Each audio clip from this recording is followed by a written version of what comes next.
When in the course of human events it becomes necessary for one people to dissolve the political bands which have connected them with another, and to assume among the powers of the earth the separate and equal station to which the laws of nature and of nature's God entitle them,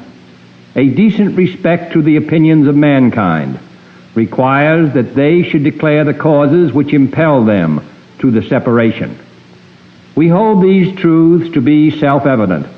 that all men are created equal, that they are endowed by their Creator with certain unalienable rights, that among these are life, liberty, and the pursuit of happiness, that to secure these rights, governments are instituted among men, deriving their just powers from the consent of the governed, that whenever any form of government becomes destructive of these ends, it is the right of the people to alter or to abolish it, and to institute new government, laying its foundation on such principles and organizing its powers in such form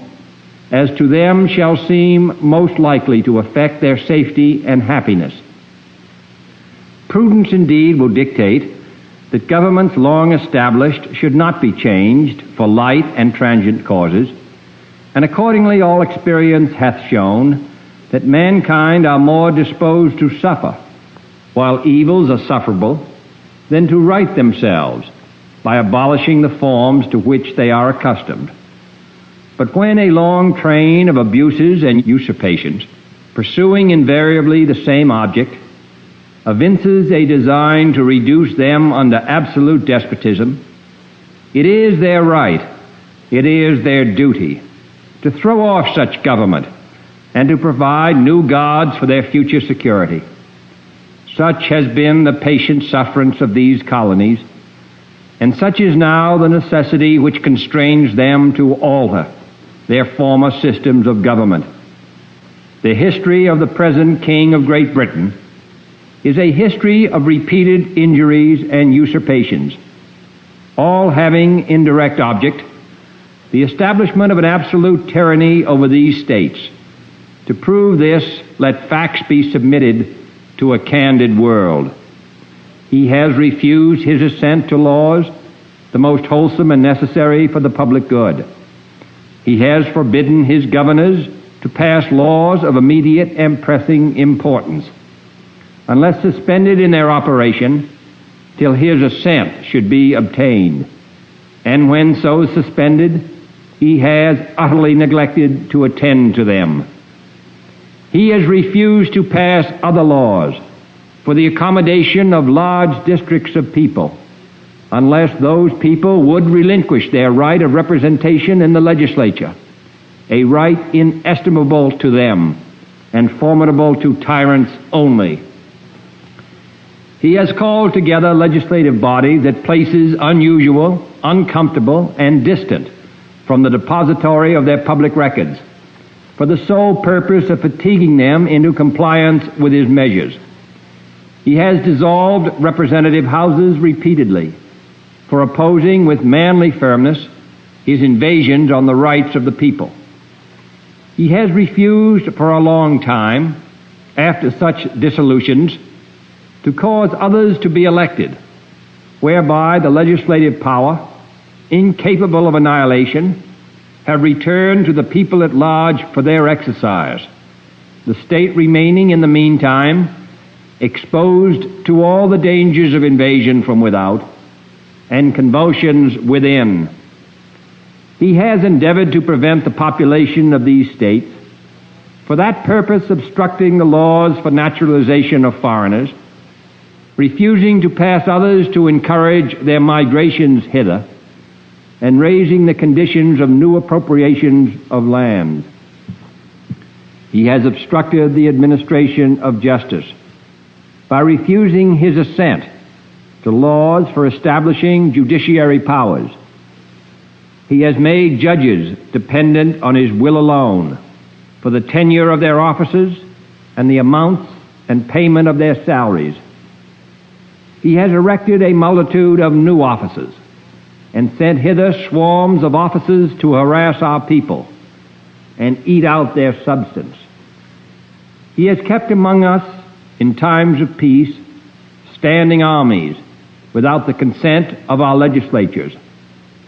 He has effected to render the military independent of and superior to the civil power. He has combined with others to subject us to a jurisdiction foreign to our Constitution and unacknowledged by our laws, giving his assent to their acts of pretended legislation, for quartering large bodies of armed troops among us,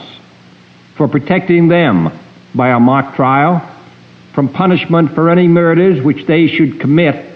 on the inhabitants of these states, for cutting off our trade with all parts of the world, for imposing taxes on us without our consent, for depriving us in many cases of the benefits of trial by jury, for transporting us beyond seas to be tried for pretended offenses, for abolishing the free system of English laws in a neighboring province, establishing therein an arbitrary government, and enlarging its boundaries so as to render it at once an example and fit instrument for introducing the same absolute rule into these colonies, for taking away our charters, abolishing our most valuable laws, and altering fundamentally the forms of our government, for suspending our own legislatures and declaring themselves invested with power to legislate for us in all cases whatsoever. He has abdicated government here by declaring us out of his protection and waging war against us. He has plundered our seas, ravaged our coasts, burned our towns, and destroyed the lives of our people. He is at this time transporting large armies of foreign mercenaries to complete the work of death, desolation, and tyranny already begun with circumstances of cruelty and perfidy, scarcely paralleled in the most barbarous ages, and totally unworthy the head of a civilized nation. He has constrained our fellow citizens, taken captive on the high seas, to bear arms against their country, to become the executioners of their friends and brethren, or to fall themselves by their hands. He has excited domestic insurrections among us, and has endeavored to bring on the inhabitants of our frontiers the merciless Indian savages, whose known rule of warfare is an indistinguished destruction of all ages, sexes, and conditions.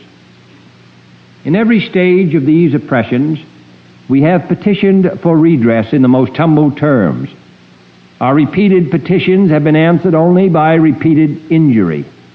A prince whose character is thus marked by every act which may define a tyrant is unfit to be the ruler of a free people. Nor have we been wanting in attentions to our British brethren. We have warned them from time to time of attempts by their legislature to extend an unwarrantable jurisdiction over us. We have reminded them of the circumstances of our emigration and settlement here. We have appealed to their native justice and magnanimity, and we have conjured them by the ties of our common kindred to disavow these usurpations, which would inevitably interrupt our connections and correspondence. They too have been deaf to the voice of justice and of consanguinity. We must therefore acquiesce in the necessity which denounces our separation, and hold them as we hold the rest of mankind, enemies in war, in peace friends. We, therefore, the representatives of the United States of America, in General Congress assembled, appealing to the Supreme Judge of the world for the rectitude of our intentions, do in the name and by authority of the good people of these colonies solemnly publish and declare that these united colonies are, and of a right ought to be, free and independent states, that they are absolved from all allegiance to the British Crown, and that all political connection between them and the state of Great Britain is and ought to be totally dissolved, and that as free and independent states, they have full power to levy war, conclude peace, contract alliances, establish commerce, and to do all other acts and things which independent states may of right do. And for the support of this declaration, with a firm reliance on the protection of divine providence, we mutually pledge to each other our lives, our fortunes, and our